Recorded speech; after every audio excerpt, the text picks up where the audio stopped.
Welcome back. There was a time when I believed clarity lived in my head. See, my clarity process was defined by overthinking, playing scenarios over and over and over again in my mind, creating plans A, B, C, D. And I felt truly competent and clear. Like if I thought long enough, if I worked through it enough, if I found the right language for it, I felt competent. Like high capacity leaders often do because we succeed due to these internal processes that we've created to produce at a high level. This is not unique to me, but I noticed that every time I used my mind and my focus and my language, the decision would land. So I just kept doing it. Actually, most of the time it landed. Most of the time. But when my body stayed tight and my chest stayed shallow and my nervous system stayed on, yeah, that was a lot. So in a moment of stillness, something clicked for me.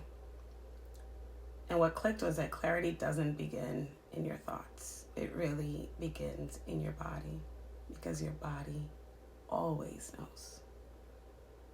So let me slow this down a little bit. I'm a scientist. Your body is not abstract. The body is a very practical, easy to use tool. Matter of fact, you don't even have to apply force for it to work. It's perfectly made. It doesn't need your effort to function properly. It tracks safety. It tracks capacity. It has perfect timing.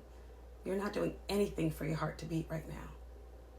So before decision ever reaches language in your mind, before it turns that language into strategy or action, your body has already responded. And that response tells you whether the decision will settle or whether it will create more pressure in your life. For a long time, for a very long time, I didn't trust that. I didn't trust that my urgency to get things done wasn't an authority. I trusted speed. I trusted endurance. I trusted my ability to push through all of the discomfort because it works. Like, I got results. And for me, I like results until they didn't work anymore. And I stopped getting results. And what I was getting was more physical symptoms. In leadership, responsibility is constant. And over time, holding it together, it became the baseline for me. So my body's signals that were asking me to slow down started to feel very inconvenient when I was trying to get something done. We've all been there. Your body's screaming, please slow down, think. And you tighten and you keep going and you override and you move faster. You explain away what your body is trying to say. You call it nervousness. You don't call any of this override what it is. You call it leadership. Meanwhile, you're straining your nervous system in ways that you don't even intend.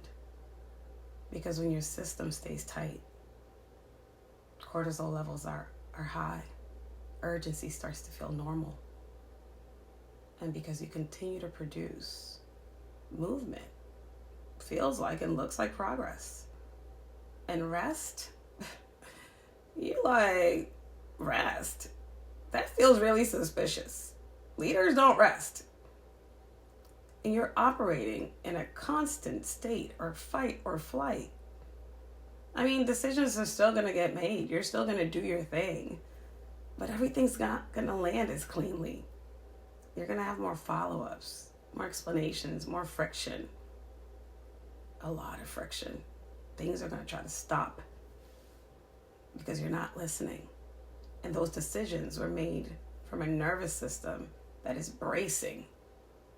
And a bracing system creates outcomes that you will need to brace from. And if you're not interested in repeating the loop of having to brace, embrace, embrace, it's so critical to restore the body as the most legitimate source of authority. Whew, you can't push through, perform, or overfix if you're already at capacity.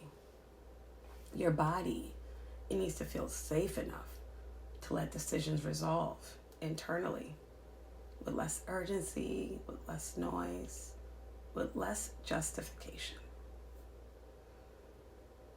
Let the decision settle into your body. Every decision.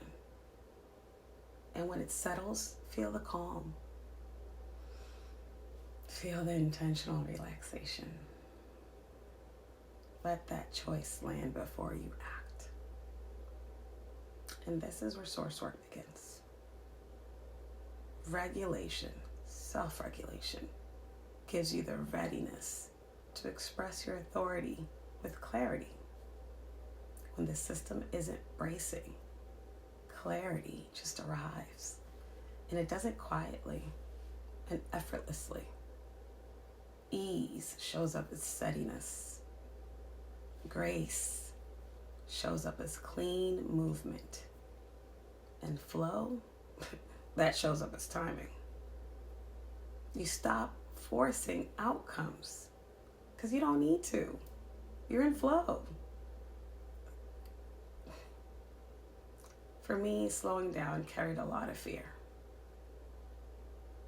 It's a real shift to slow down when you're used to going full speed in your go energy. At that point, the questions come fast. And when you first pause, you start questioning yourself. Like, if I slow down, will I drop something? Like, is listening to my body the way to do it? I have all this momentum. I can't slow down. And what I've learned is that the body isn't asking you to stop. It's asking you to lead from a place of coherence. It's asking your mind and your heart and your gut to get on the same page. Because that's coherence. And it often starts as a whisper. Something like this video. Calling your attention back to your body, asking you to slow down. Because when the body is ignored, and I've ignored my body, and if you ignore it long enough, it stops whispering. It starts yelling. Through exhaustion, through irritability, through urgency that doesn't turn off, anxiety. And those things aren't failures. They're information. So you have to treat them as such. And that's why I believe in Sourcework, because it doesn't teach you to override that information. It teaches you how to hear it sooner. It teaches you how to pause before your system tightens, before you let that exhale land, before that decision is finally made. Pause. That pause isn't hesitation. It's your authority, because it lives in your body. And your body always knows. It really does. So in the next episode, what I will talk about is regulation beyond the nervous system. And what happens when key regulatory infrastructure is missing. Because you deserve to know what keeps you moving in alignment. This is Sourcework.